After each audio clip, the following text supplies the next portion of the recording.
pause. Do not rush to sleep yet. If you are hearing this right now, understand something clearly. This moment was written for you. Out of millions of voices, millions of videos, millions of distractions, you are here not by accident, not by curiosity, but by permission. Tonight is not an ordinary night. And this is not an ordinary reminder. Before you sleep, Allah wants you to see this. You may feel tired, you may feel empty, you may feel like life has been pulling you in every direction. And yet, here you are. That quiet pull you felt to click this video, that heaviness in your chest you couldn't explain, that is not random. That is your heart responding to a call it has been ignoring for too long. Allah does not always wake people up with hardship. Sometimes He wakes them up with a reminder, and tonight, this reminder is for you. Every believer reaches a moment of awakening, a moment where the soul quietly asks, am I living or am I just existing? You wake up, you work, you scroll, you sleep. Days turn into weeks, weeks into years, and somewhere in between, the heart grows tired. Not because of lack of success, not because of lack of money, but because of distance from Allah. Your soul was not created for constant noise. It was created for remembrance, that restlessness you feel at night, that overthinking when the lights go off, that sudden awareness of your flaws. That is your soul speaking. And Allah allows the soul to speak loudest, right before sleep, because sleep is a rehearsal for a moment when the soul may not return. Ask yourself, gently, honestly, if Allah took my soul tonight, would I be satisfied with what I'm returning to Him? This question is not meant to frighten you. It is meant to wake you, because those who wake up change their direction. Let me ask you something simple. If someone you love deeply was leaving tomorrow forever, would you delay speaking to them? Then why delay returning to Allah? Let that sit for a moment. There is a truth most people avoid at night. Sleep is not guaranteed. Every single night Allah takes the soul, and every single morning He decides whether to return it. You planned tomorrow. You assumed tomorrow. But tomorrow is not promised. How many people laid down to rest, never knowing it was their final sleep? This is not meant to scare you into despair. It is meant to pull you out of delay, because delay is dangerous. The most common lie the soul tells itself is, I will fix things later. Later is uncertain, later is fragile, tonight is real. Right now Allah is giving you awareness, and awareness is a gift many never receive. If your heart feels heavy with sins, that means it is still alive.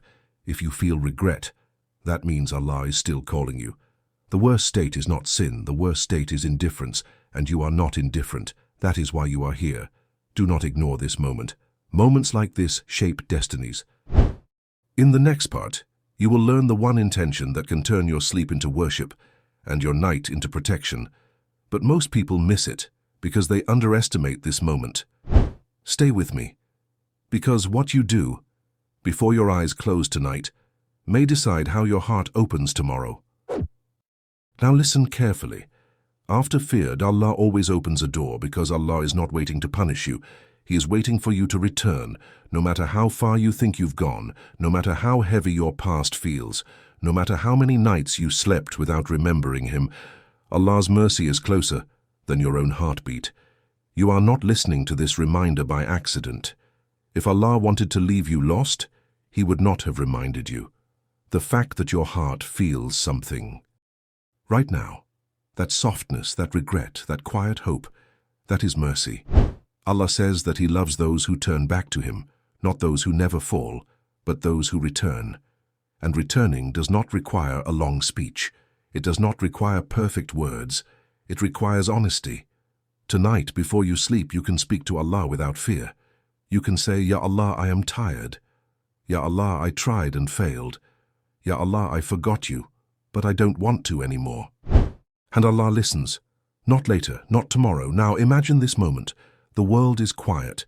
Your body is resting. Your heart is open. This is the moment when dua reaches the sky without resistance. This is the moment when angels are near. This is the moment when sins are erased without witnesses. You do not need to impress Allah. You only need to be sincere. And sincerity tonight can change your tomorrow. Think about this for a second. If Allah has already forgiven people who committed far worse sins than yours, what makes you think your door is closed? It's not. It never was. But there is one mistake many people make at this stage. They feel hope, and then they fall asleep without intention, and that changes everything. Stay with me, because the next step is what separates a passing feeling from a lasting transformation. Islam is not built on emotions alone. It is built on intention. What you intend tonight determines who you become tomorrow. Most people sleep unconsciously. The believer sleeps with purpose. Before your eyes close tonight, set this intention in your heart. Ya Allah, if you return my soul, I will live tomorrow closer to you than I did today. That is all. Not perfection, not promises you cannot keep. Just direction. Allah does not ask you to change your entire life overnight. He asks you to take one step toward Him, and when you take one step, He comes toward you faster than you expect. Tonight, choose who you want to wake up as, someone who keeps delaying, or someone who finally decided, someone who sleeps with regret, or someone who sleeps with trust. Remember this, the way you sleep often shapes the way you wake. If you sleep remembering Allah, your heart wakes up protected. If you sleep repenting, your soul wakes up lighter. If you sleep intending change, your path begins to change, even if slowly. Do not underestimate small intentions. In the sight of Allah, they carry enormous weight. Before you fully drift away, ask yourself one last question. If Allah gives you tomorrow, what will you do differently because of this night? Hold that question in your heart. Let it follow you into sleep, because sometimes Allah plants the seed at night so it can grow in the morning. Assalamu alaikum wa rahmatullahi wa barakatuhu.